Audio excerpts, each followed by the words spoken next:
ওখানে নাম্বার আছে, যদি কোনো অসুবিধা হয় তৎক্ষণাৎ আমাদেরকে ফোন দিবে বা আমরা তোমাদেরকে যতটুকু চেষ্টা করব যদি কোনো অসুবিধা হয়ে থাকে।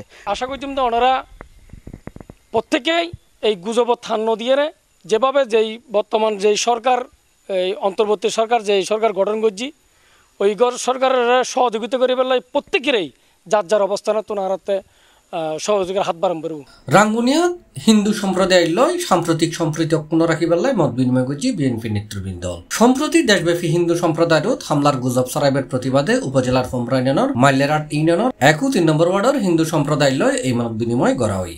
আমাদের জাতের না হলো আমরা কোনো কিছু তাদেরকে বাদ দেওয়া করি নাই, যেটা আমরা অতীতের এখানে যারা মুরব্বী আছে হয়তো তারা জানে।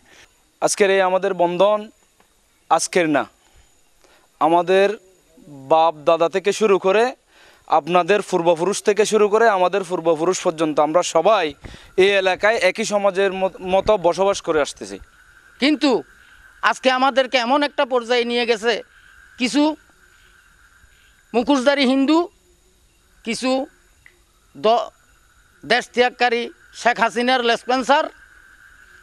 আজকে সম্প্রীতির বৈঠকে উপস্থিত সকল নেতৃবৃন্দ, বাংলাদেশ জাতীয়তাবাদী দল বিএনপি পোমরা ইউনিয়ন শাখার পক্ষ থেকে সবাইকে কৃতজ্ঞতা এবং ধন্যবাদ জানাচ্ছি। বা ইন্ডিয়ার কিছু বিভ্রান্তিকর মিডিয়ার কারণে পুরো দেশের মধ্যে একটা অস্থিতির সৃষ্টি তৈরি। আগস্ট 13 তারিখ মঙ্গলবার রাতে আয়োজিত সভার সভাপতিত্ব করছে মাস্টার পলাশ চৌধুরী। এতে প্রধান অতিথি আছেন পোমরা ইউনিয়ন বিএনপির সাবেক সাধারণ সম্পাদক মোহাম্মদ আলমগীর ড্রাইভার। বিশেষ অতিথি আছেন উপজেলা যুবদলের যুগ্ম আহ্বায়ক মোহাম্মদ বাবুল, যুবদল নেতা আকবর হোসেন রুবেল, ইউনিয়ন যুবদলের যুগ্ম আহ্বায়ক মোহাম্মদ বাদশাহ, মধ্যপ্রাচ্যর আবির শাখা বিএনপি সাধারণ সম্পাদক মোহাম্মদ আরিফ তালুকদার, ইউনিয়ন স্বেচ্ছাসেবক দলের আহ্বায়ক কুতুবুদ্দিন, যুগ্ম আহ্বায়ক মোহাম্মদ জসিম, ইউনিয়ন যুবদল নেতা মোহাম্মদ নঈম সহ আরো বোধকি হই। আর অনুষ্ঠানের সঞ্চালনা করছি মোহাম্মদ রনি। রাঙ্গুনিয়া তথা পোমরা ইউনিয়নের সাম্প্রদায়িক সম্প্রীতি 100 বছরের ঐতিহ্য অক্ষুণ্ণ রাখিবার লাই বিএনপি এবং সহযোগী সংগঠনের নেতৃবৃন্দ সবসময় সনাতনী সম্প্রদায়ের ফাঁস আছে বলে উল্লেখ করছে বিএনপি নেতৃবৃন্দ।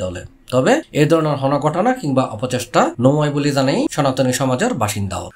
মানুষের অনেক জায়গায় অনেক টেলিভিশনে অনেক প্রবঞ্চনা অনেক প্রলোভনের কথা বলে আমাদের সুখ আমরা যেভাবে সারা বছর জীবনযাপন করছি সেভাবে আমরা ঘুমাই, আবার সকালবেলা উঠি যার যার কাজের তেজে যাই। কেউ সাথে কোনো বাইরে দেখলে বইনে মুখ কালা করে না, দাদারে দেখলেও আমরা মুখ কালা করি না। একটা কথা দুঃখের সাথে বলতে চাই, এটা হচ্ছে যে আমাদেরকে সবসময় যে কোনো একটি দল আমাদেরকে ভোট ব্যাংক মনে করে এবং আমাদেরকে ভোট ব্যাংক মনে করে আমাদেরকে ব্যবহার করে।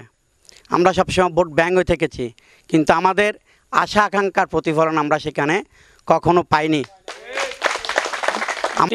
পুরো এলাকা না আপনি নারা করতে জুম আর 3-4 ভাড়া আর সুখ আছে আমার এলাকায় আজ পর্যন্ত অতীতে আমার বয়স পর্যন্ত থেকে শুরু করে কিন্তু আমাদের এলাকায় কখনো আমরা হিন্দু ওরা মুসলিম এই ধরনের কোনো আমাদের কথা কাটাকাটি হয় নাই। সরকার পদত্যাগ করার পর থেকে আমাদের পোমরা ইউনিয়নে এবং দাসপাড়া নাথপাড়া আমাদের এখানে ইতিমধ্যে কোনো গণ্ডগোল হয় নাই। C plus Chittagong.